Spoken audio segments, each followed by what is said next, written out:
Assalamualaikum warahmatullahi wabarakatuh. Halo Ananda semua, bagaimana kabarnya? Semoga Ananda semua dalam keadaan sehat ya.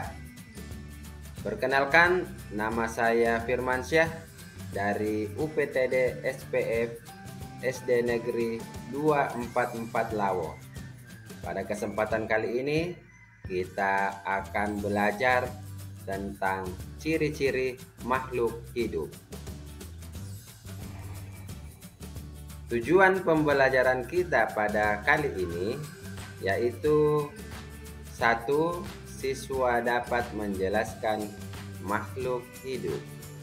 Yang kedua, siswa dapat menyebutkan jenis-jenis makhluk hidup.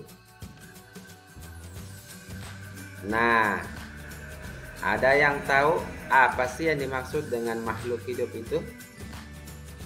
Nah, makhluk hidup merupakan organisme yang dapat berkembang biak dan dapat beradaptasi dengan lingkungannya. Contoh makhluk hidup terdiri dari manusia, hewan, dan tumbuhan. Semua makhluk hidup memiliki ciri khas yang membedakannya dengan benda mati. Nah, selanjutnya mari kita lihat ciri-ciri dari makhluk hidup. Ciri-ciri dari makhluk hidup yang pertama adalah bernapas. Yang kedua, memerlukan makan dan minum. Yang ketiga, bergerak. Yang keempat, tumbuh dan berkembang biak. Yang kelima, peka terhadap rangsang. Yang keenam, menyesuaikan diri terhadap lingkungan.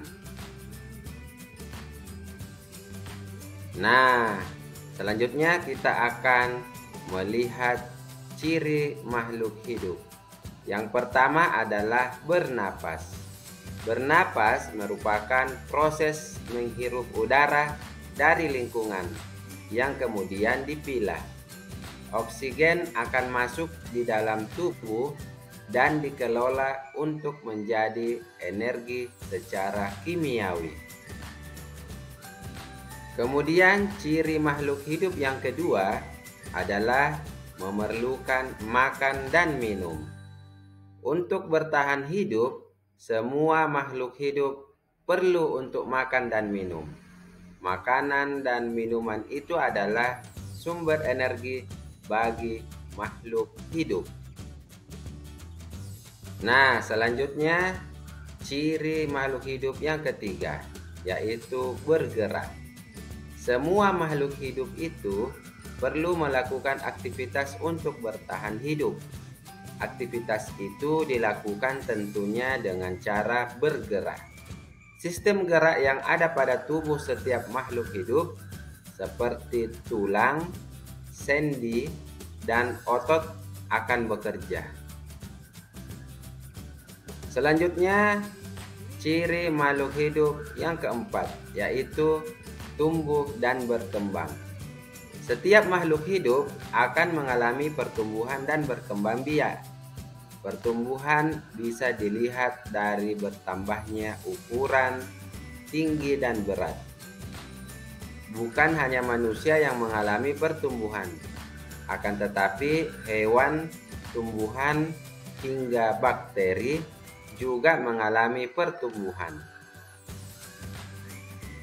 Nah, selanjutnya ciri makhluk hidup yang kelima, yaitu peka terhadap rangsang.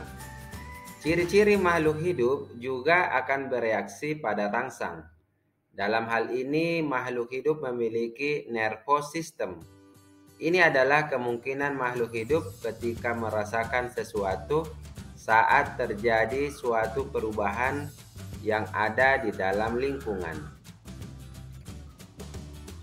Nah, kemudian selanjutnya ciri makhluk hidup yang keenam, yaitu menyesuaikan diri terhadap lingkungan. Kemampuan menyesuaikan diri atau adaptasi ini dimiliki oleh setiap makhluk hidup. Salah satu contohnya adalah tumbuhan yang hidup di tempat kering akan memiliki daun yang sempit seperti kaktus. Nah, bagaimana anandaku semua? Apakah kalian sudah memahami tentang ciri-ciri makhluk hidup? Ya, semoga anandaku semua dapat memahami ciri-ciri dari makhluk hidup itu sendiri. Demikianlah kegiatan kita pada hari ini. Semoga anandaku semua dapat memahami mengenai ciri-ciri dari makhluk hidup itu sendiri. Wassalamualaikum warahmatullahi wabarakatuh.